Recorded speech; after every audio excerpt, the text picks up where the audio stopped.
Hi, everyone. Welcome to another episode of Yap Sessions with Ann. If you're new here, my name is Ann, and this podcast is exactly what it sounds like real conversations, real experiences, just a lot of yapping about life in my 20s. In today's episode, I'll be joined by Lucko, who spent a year working at JPMorgan, 2.5 years working at Barclays, and now he is a full-time graduate student at Cornell. So if you're interested in getting your MBA, if you're interested in grad school, this episode is for you.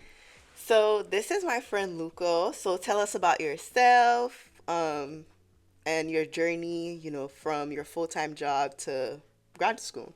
Okay, cool. So I'll do the traditional banking 90-second pitch. And then if we need to double click on anything, I think obviously we have the time to do so. So my name is Jean-Luc Dorville. Everybody knows me as Lucko. I was originally born and raised in Haiti, and I lived there until the 2010 earthquake. After the earthquake, I came to the U.S. I did my middle school years here, and then I went back to Haiti to do my high school there, and I came back again to the U.S. Attended Middlesex County College, played soccer for 2 years, and then transferred over to Montclair State University, where I finished up my bachelor's degree, focused mainly on finance, and then afterwards studied my career with JPMorgan Chase, working in the Delaware office, working in treasury. And then after a year and some change, I made the transition over to Barclays, where I went from treasury, was more like a middle to back office role, to risk, which is more like a middle to front office role in a way. So I did about 2.5 years at Barclays working in their risk function, funding and liquidity risk, and then afterwards, pursued my MBA at Cornell, and now looking to make the transition to banking. Got my summer internship for Wells Fargo in their TMT group, so excited about that. Excited Nice. about the summer. Nice. So tell us more about your experience from full time to grad school. What sparked you to wanting to pursue like a MBA? What was it? Like, were you not satisfied with your experience at Barclays, hmm or was it just like a career switch in finance? Yeah, so I wanted to be in investment banking itself Okay. since, let's say, 2020. And in and around that time, I was like, in my final year ish. So I was making the calls. I'm like, hey guys, like, how do I, I'm really interested in making it to banking. How do I do that? Mm-hmm. And people were laughing at me on the phone. They were like, bro, what? Nobody from Montclair has ever made it to banking like that around that time. Mm-hmm. Um, so I was like, oh, it's like that. So nobody made it. We're just happy with that. Whatever. So one of the calls that I actually had was somebody who told me, get into an analyst role, Okay. any analyst role, because you'll get a chance to work in Excel and PowerPoint. And these are going to be like the skill sets that you need to make the transition to banking. So research, got into JP and studied the path from there. But when I went into Barclays, actually in 2024, I was like, I think I'm happy here. Mm-hmm. Like, risk was challenging, but ultimately, I thought that the projects that I was getting were very, very interesting Mm-hmm. because I was learning how to code. I was working on the craziest things and doing the craziest analysis. And I was like, okay, great. Like, the manager who was really helpful to me becoming good at Barclays was coming to the US from the UK. And I'm like, I'm set. Like, I'm not going anywhere. I'm staying here. I'm good. Mm-hmm. And then when God gives you a vision, Mm. and it's like, oh, so you thought. Yeah. That's exactly what happened. This Okay. man came in, and I told him I wanted to go into banking potentially, maybe in the future. So he pretty much worked me like I was a banker. Okay. So in a way, it was good because it really helped me with my skill development and my problem solving skills, and being more proactive when it comes down to my work. But at the same time, I started looking into risk more in terms of like, I'm not getting the fulfillment really that I thought I would be getting. Okay. Um, so I was like, okay, God, I guess wherever you want me to go is where I'm gonna go. Mm-hmm. And the more I was having conversations with HR to Mm-hmm. try to see how the move to investment banking would be, the more grad school became apparent. And there was a lot of myths that, I had about grad school and stuff like that, and we can tap into it. But pretty much a lot of the peers that I had in and around me around that time really helped me demystify grad school in general. And, you know, now we're in grad school, so, Yeah. I couldn't be happier. Interesting. So, what are the myths that? Uh, so, I mean, if you think about it, grad school is expensive. That was my first thing. Yeah. Like, I'm like, dude, I'm making good money, working in risk. Um, Leaving that, I don't have $250,000 just saved up to just give away, Yeah. right? Like, I don't have that. Yeah. So I was already financially, to me, it was already like, Scary. very scary to make that transition. It wasn't making sense. But then when I talked to, I can shout out people, right? If you want to. If you want to. When I talked to the guy that was in HR at Barclays around that time, he was a Cornell grad. Okay. And so I was talking to a guy from Columbia at first, and he was like, "Oh, maybe you should look into grad school if you want to go into banking." I was like, "Okay, cool. I'll do research." Push it under the rug.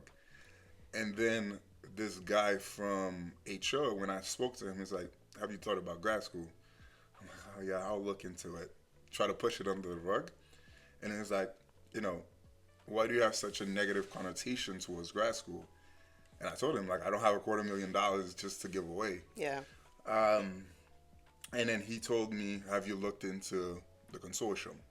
And I was like, "What is this?" Yeah. What is this? What is the consortium? What is that doing? So pretty much through there, I called up one of my friends, and she pretty much was the person that helped me with all the research. Like, big shout out to Stacy, you know who you are. But every time I had to do research for grad school, I phoned up Stacy. I'm like, "Yo, Stacy, pull out the notes. We're going to be doing research today. We're going to go through all of the school's websites and try to figure it out." So that's how I got started into like researching the programs, researching what the outcomes were, the cost, and then looking at the consortium. The mission of this consortium is to help, I want to say, minorities. So the mission started with just helping black men Okay. get higher education. And then they expanded to women as well. And then it expanded from just black men and women to, a more diversified profile, but still minorities. Okay. So a lot of schools have partnered with the consortium to help with the cost of applying, but also help students have, family away from home in a way. Yeah. Because for the majority of when people go into grad school, it's not your local, college Grad that is school, right yeah. there. You're moving away to go to grad school, to whatever school you want to end up going to, and these people that you meet are like your first base family in a way. Yeah. They really help you. They become like real life partners, brothers and sisters and whatnot. And it kind of is also a way for you to pay for grad school, because part of the consortium mission is to make grad school affordable. So they have different ways of funding the school The for you. school, So okay. you end up going to grad school for tuition free in a way. Okay. And that Interesting. that's very helpful, I would say. So you don't have to answer this, but I'm just curious. Like, so are you paying for grad school, or like is that program like fully paying it for you? For the tuition fees, Yeah. like, it's taken care of from the consortium. What? I didn't know that. Okay, see? that's good to know. There Okay. you go. You got to do your research on the consortium, their mission. Like, it's very inspiring. It's very inspiring. And to be honest, like, the fact that they've been around for so long and they have changed the mission and evolved with the times, I think it's something that, obviously is very helpful for people to be aware of if Okay. they are looking to go into grad school grad and school. financial is, maybe, Okay. a barrier. So what are, I know, like you said, like you have to be a minority, or it's like well, first it was black men, women, and then now it's more diversified. So what are like the qualities that they're looking for? Like, is there like an application process for that? How does it work? So with the consortium, you have to be aligned with the mission, which Okay. is pretty much helping minorities, right? Like you can be an ally if you want to, but pretty much with the mission of the consortium itself, it's what have you done up to this point to really help people in your community or minorities get to the next level. So with that, there is an application process that the consortium has where people can just apply through the consortium to go into grad school. I think it's in and around 3 to 4 schools that you can apply to, and it's just one fee, one flat fee. Okay. And then from there, if you add more schools, I think it's like $25 or something of the sort. So it makes your application process a whole lot more affordable because imagine you're paying what $100 to apply to 3 schools in the consortium, but for each school for you to apply individually, you're looking at maybe $75. Oh, wow. Okay. Yeah. So there's that, and then once you submit your applications and you write your essays in terms of how your path and the consortium path and the consortium mission have aligned, they make a decision upon which whether to admit you in the consortium or whether they don't feel that maybe you're the right character Yeah, for character. the organization. Interesting. Going back, well, it's still related, but did you struggle leaving like a stable salary? I mean, I know you did, but like, how was that like? Because even for me, when I think about getting an MBA possibly or getting a JD, whatever, it's the aspect of yes, cost, like we just talked about, but like leaving a stable salary. Yeah, I think you have to make peace with it, right? Like your check coming in every 2 weeks, life is good. You know Yeah, what I mean? 2 years of you're looking at your bank account and you're like, it's yeah, only debt that is just adding every week. Life is expensive, yeah. but I have to say that you have for people looking to go into grad school. Once you start thinking about it, grad school application process is very long. It's like a year, right? And for some people, it could extend to 2 to 3 years, depending, right? Because you have to take your exams. Yeah. So you have to take either your GMAT or your GRE, or if you try to go into other things, you can take other stuff Yeah, as well, like yeah, the EA, depending on the school. But then once you have done taking those tests, you have to submit your application either round one or round two. Round one, which is usually early fall or end of summer, and then round two, which is usually in and around like the January, December area. So let's say you made up your mind to go to grad school in January. It could take a little it while could take a while. before you actually get in, and you wouldn't actually start until August of the following year. So in a way, it gives you roughly a year and a half to build up your financial capital to be ready to not work for 2 years. Yeah, I'm not saying that it's gonna be, extremely helpful, yeah, but it can be very helpful for you to have some funds just available to yourself for 2 years of no work. And then also on top of that, um, you have to really think about making peace with the fact that you won't get paid for 2 years. for 2 years. Yeah, And what is the ultimate purpose of you going to grad school?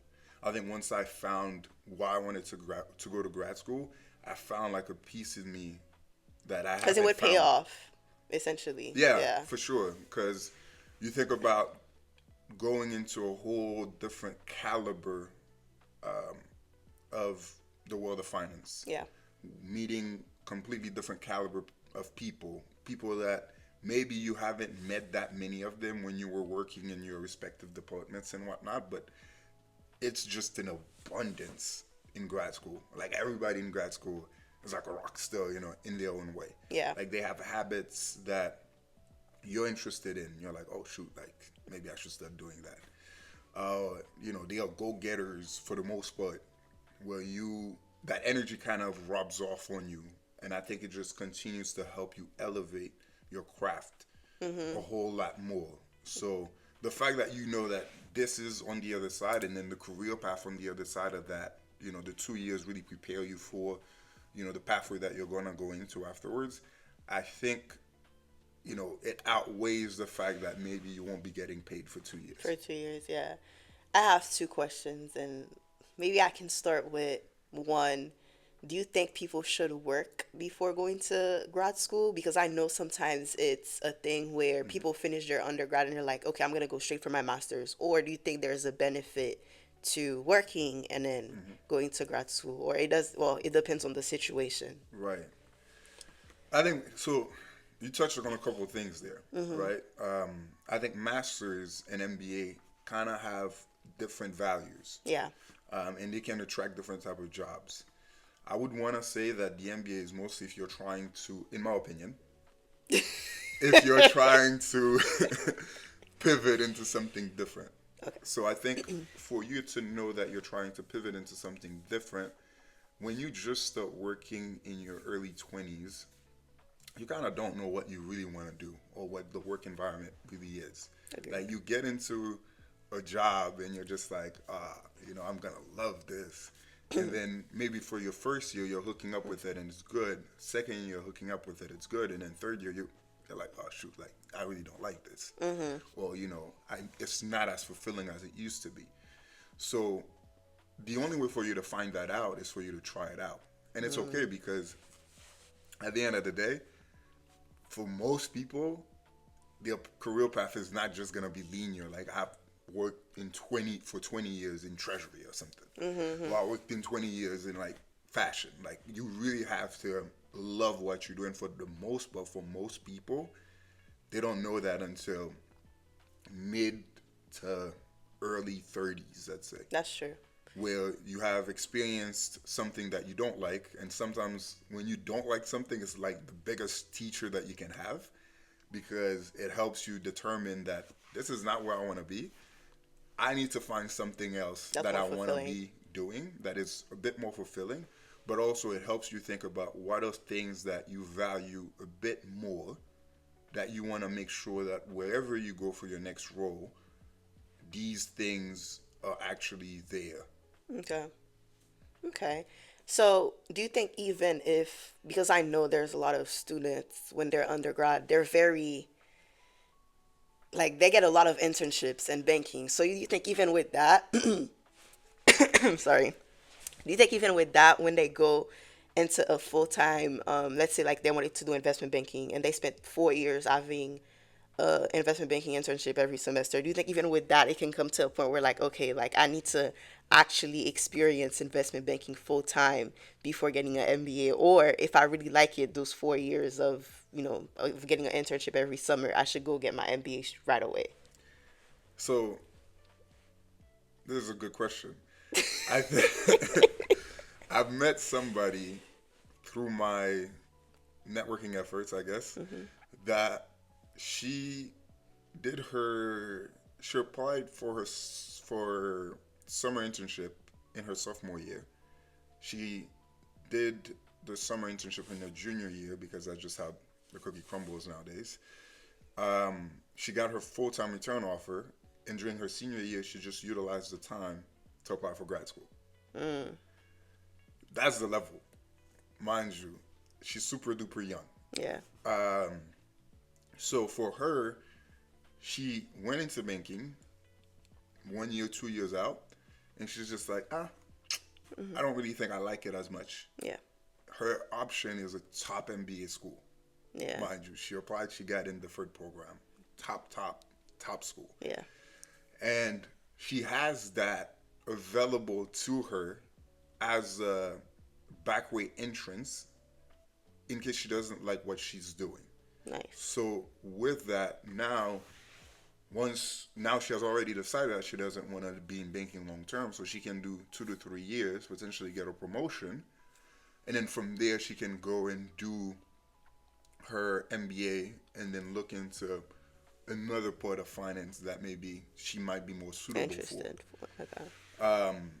So Yeah. that is always like a good way for you to do it. Applying for MBAs while you're in your final year and whatnot, and you have done a couple of different things throughout your school. I think that can be very helpful. Mind you, this is not the end all be all as well. Yeah. Like, you can try to go into a career path, and for you, you think that it's 100% the right career path for you.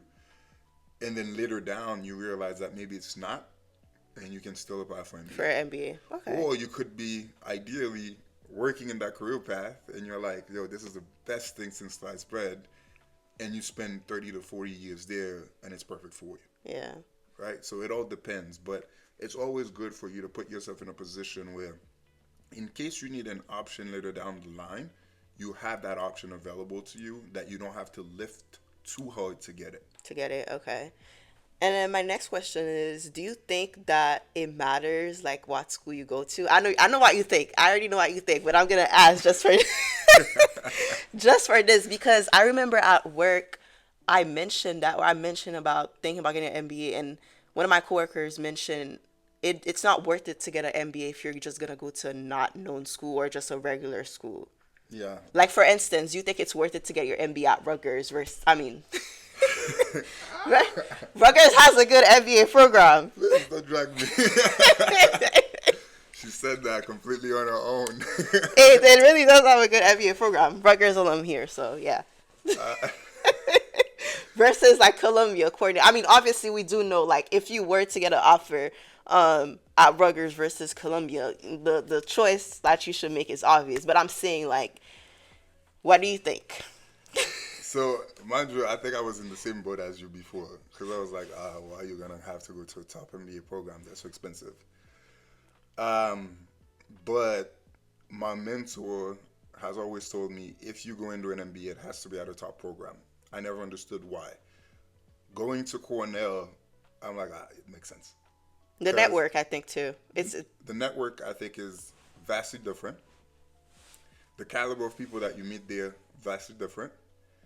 And I think the workload that they give you helps develop your leadership abilities and your problem solving skills. I want to say maybe much better than other schools. Okay. I think a lot of the work that we do is very structured and is very like case oriented where you work a lot with groups and it's different groups. So it's not like, oh, you feel me? Like I work with Anne and I'm just going to work with her for the rest of my life. Like yin and yang. It's not like that. When you get to work, you'll be thrown into a random group. Yeah. Right? Like you're not gonna know those people and you have to make it work. And I think the fact that you get so many different case style work in grad school, it kind of puts you in a position where you become better at understanding people, getting along with people, your leadership skills and how to delegate and how to add value to any work stream that you're in. I don't know how the programs at Rutgers, or these type of schools go, but for the most part, like, let's say in like the top 20 schools in the country for MBA purposes, I mean, for the most part, that's the type of approach that they have. Yeah. Like they work on leadership, they work on you adding value into work streams, and they are very structured to make sure that you're learning things that can actually make you a more valuable person wherever you end up next. Okay. Interesting. So what do you think is a better reason to apply to grad school or MBA? You don't know what you want to do next. So, I this one is one of the challenges that is just out there. So a lot of people, not a lot of people, but you have some people that apply to MBA just to do another Degree. degree and whatnot, and I just don't think that's the That's best why I'm reason. feeling stuck. Not even to cut you off, but that's why I'm feeling stuck because I feel like You just want another degree. I just don't know, like, not even that, but I'm in a place where, like, I don't know what I want to do next, and I don't want to make a move before knowing what I want to do next. And I keep hearing people say, like, you're in your early 20s, it's okay, like, nobody knows what Yeah, they're doing. 1000%.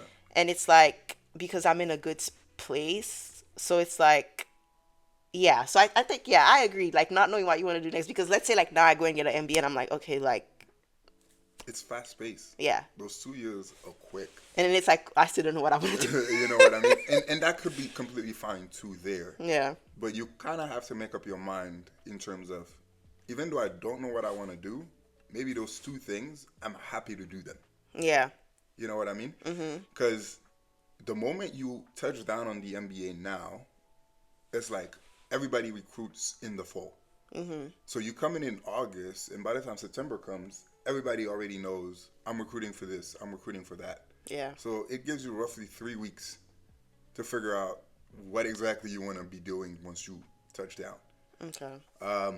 And if you end up changing your mind, the turnaround for that is you'll have to change your mind like Quick. very, very quick. Because if you let October hit and you're like, maybe I wanted to be in consulting, now I want to be a banker. October, the train has departed, my friend. Yeah. It's far gone. Yeah. You can't come back now. Yeah. So having an idea of maybe the fields that you are interested in, I think could be A potential. a potential. I also think just doing an MBA just to have another degree behind your name It's is not worth it. Yeah. Unless you have like a plan and a strategy of why you're getting an MBA. Yeah, I think getting a master's would be a little bit better on the safer side. But I think the way I look at MBAs, and mind you, I could be completely wrong, but the way I look at it in perspective of this was what I was doing before. Maybe I didn't like certain aspects of my job, and this is potentially what I want to do, or these are the areas that I have interest in. And So how can I get there? Oh, middleman MBA helps me get there. Okay. So you go into the middleman, you get extremely good leadership skills and working group skills and whatnot. You learn how to add value wherever and to whoever you speak to, and then you go into wherever that field of interest might be. Okay. Okay. So, why would you advise, one, people who are my age trying to get an MBA? Two, that's a different question, similar. Like, how can I explain this? Yeah, let's start with that. Let's start with Let's why start would you with the advise? first one? Okay. I think if you are starting to look into the MBA, you have to start putting yourself in a position where you look at what have you done so far in terms of. So I'll start even before that. Like I'll start from college.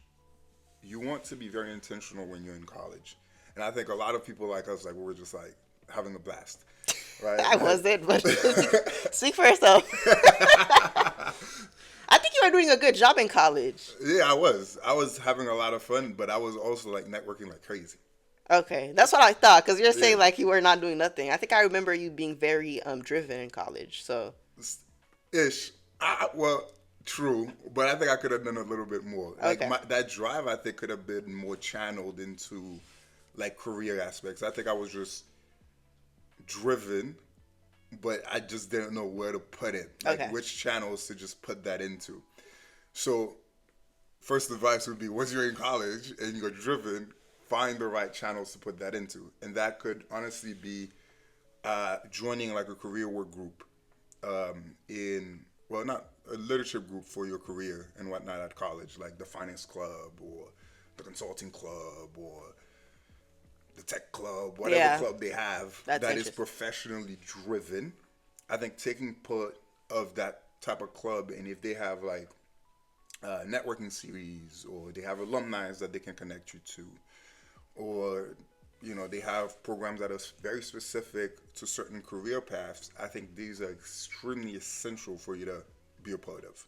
Then if you want to be part of like cultural organizations and whatnot, as much leadership that you can put under your belt as The better. possible is great around that time. But definitely one of them has to be career wise. okay. So then now if you have started your professional career, and let's say you weren't that involved, that's completely fine as well. Find a way to get involved now. Yeah, Right. I agree. So if there is something at work that is like a leadership group, get yourself involved there. If you can't, if the work doesn't have that, find something in the community to be active in. But you have to have something else that you do besides the work that you do that shows drive, Leadership that and shows leadership, and that shows that you are the type of person who will go out there and be proactive when it comes down to your career. okay. Now, once you maybe take the next year and you do that, exams are gonna have to be something that you also prioritize. Studying for the GMAT and the GRE, no joke. I was studying for that. I was locked in. I thought it was gonna be easy. I'll give you a I quick story on remember. that. I remember. So the summer, was it summer 24 that that I was studying to build up like serious interest into MBA, and I started studying for the exams. But it's the summer, so there's always like the moment Friday hits, everybody's outside. Like it'd be the randomest functions that just hit your inbox, and you're just like, I'm there, Yeah. right? Or you get dragged there, and then I was like, okay, I'm just gonna utilize August because my test is the day before my birthday or something of the sort, like in September. So August, barely studied really for 10 days. Went and took the test, bombed it. Bombed it. I was like, oh shoot.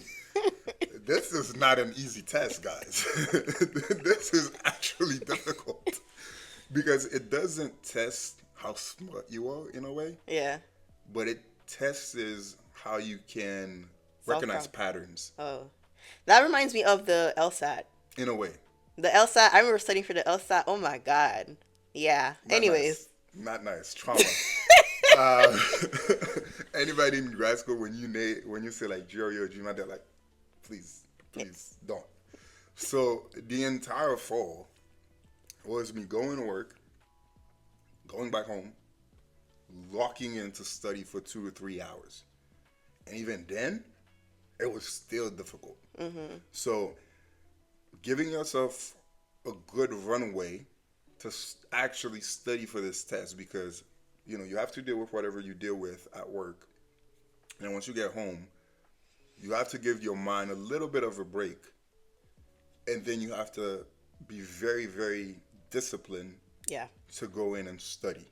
And mind you, grad schools know what they're doing when they make you study for these tests. Before you're just like, why? Yeah. But time management is an actual thing in grad school because you are thrown to so many different things. Like class have projects that you have to find a way to make happen.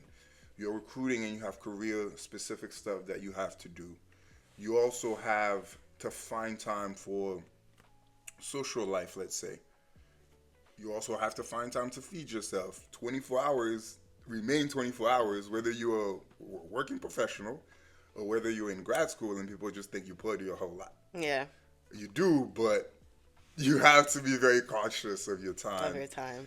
And you have to be very protective of your time and very, very, very driven when it comes down to, driven in discipline when it comes down to some of the tasks that you just have to do because they have to be done. Yeah. You can't miss deadlines. Yeah. So Discipline. with that, you have to be very, very, very, very on it in terms of studying for your test. If you have a higher GPA, maybe your lower test score is not going to hurt you as much. If your GPA is on the lower side of things, you want as high of a test score as you potentially can get. Can have. Okay. And then from there, if you combine the stuff that you have done in terms of leadership, your work experience, the areas that you think that you want to go into, and then you put that in combination with your test score, I think it gives you a good runway to be able to craft a story that makes sense to apply for grad school and whatnot. Okay. Thank you. So one of the questions I have is, what would you tell a 22-year-old rushing degrees? That could be MBA, master's, or any type of degree after getting your bachelor's. I have something. You can, say what you think as well. But I think you mentioned that earlier, but knowing like your purpose and knowing what you like, because I think again, when you're in your early 20s, a lot of us, people my age, we don't really know what we want, or we think we know what we want. So I think it's very important to find things that you're passionate about, things that you like to take leadership on before just getting another degree just to get another degree. So I think finding yourself is very important because I feel like in your 20s, it's a time period where you're trying to know who you are, even though you think you know who you are. So I think knowing that is very important before, okay, I'm gonna do this, I'm gonna do that. So Yeah. I don't know what you think. You making it as if like I've been in my 40s. By the way, I'm not that much older than Anne. I just want to be honest with y'all. You feel me? So no, but I agree with that. Yeah. I think maybe back in the day there was a bigger push for you to have. It depends on the field that you're in as well, Yeah, right? sure. So let's start with that. But in finance, the field that I know a little bit more than other fields, I don't think that adding so many things behind your name as early as possible It's is the necessary. is necessary or is the best use of your time. It's very impressive when you're like a CPA or a CFA Yeah, it because, depends again. Yeah. but these exams are extremely difficult again to study for. Yeah. So if somebody is able to get like those levels of credentials, damn, it's like It's it's very okay. impressive, Yeah. right? But you don't need it to be successful in And finance. finance specifically. Yeah. Yeah. And But accounting could be different, yeah. and other fields could be different. Yeah. So just want to caveat that there. Yeah. And just to add on to that, again, like I feel like specific degrees, like if you are studying biology, obviously, if you are studying criminal justice, if you are studying education, you must have a degree after your bachelor's. Like there's no like way around it, I think, because I feel like especially with education, for instance, you can't just go and be a professor if you just have a bachelor's in whatever, like I don't know, sociology. Like certain bachelor degrees you need a master's, but again in finance it's different. So my last question is, did you mention if you got into any other school beside Cornell? Confidential, I can't. Okay, Big, so let's big say, C, not the little one. okay, let's say if you didn't get into Cornell or a top school, would you still have went to get your MBA? Um, Or would you wait and try to get into Cornell or a top school? yeah, I think I would have. Well, let me start with the Kanye response. I guess we'll never find out. But I mean, in reality, I think I was very, very confident that I would get into a top MBA program just because of my involvements prior to work and my involvements at work. Okay. I was always very, very involved. So whenever I was talking to somebody throughout the process, they're like, "Oh, you're shoo-in. Like, just get Yeah. your test scores and you should be okay." So that was the thing. But let's say that everything went wrong, and I didn't make it. I think I would have taken the next year and really locked in on getting my test score as high as possible to make sure that a top school is where I would have gone. Couple of different reasons for banking. The top schools for placements are some of the top schools in the country. And if you're in those schools, you have the network that is there and available to you. You also have a recruiting process that is structured for you. And most of the banks have seats for you. So I wouldn't have all of those things that are out there and available for me to be like, nah, let me just go and do an MBA at no name school that doesn't have those things there. Like, why make your life more difficult? Yeah. Right? Like, you, for the most part, the decision that you made to go to X school when it came down to undergrad, maybe it wasn't your fault. Or maybe it was just the school that you applied to because whatever, everybody in your neighborhood went to that school or everybody in your community went to that school and you were just like, I want to be with everybody else. Great school. I want to be there. And that's 100% fine. Yeah. But when it comes down to grad school, It's different. it's a little bit different. The choice is yours. The application, for the most part, is in your hands to be able to do or be able to showcase yourself in the best light possible. So you want to be as intentional as possible and going to schools that potentially have a lot of pathways that are a little bit more developed than no name school at wherever. Okay. Sounds good. Thank you. That's it for today's episode. Just remember that your 20s is not a rush. Everyone has a different purpose of getting a higher degree. So I hope that if you're interested in getting a master's or an MBA, that this episode gave you some clarity. Show some love, like, comment, and if you know somebody who's interested in getting a higher degree, send that to them. I'll see you in the next Yap session.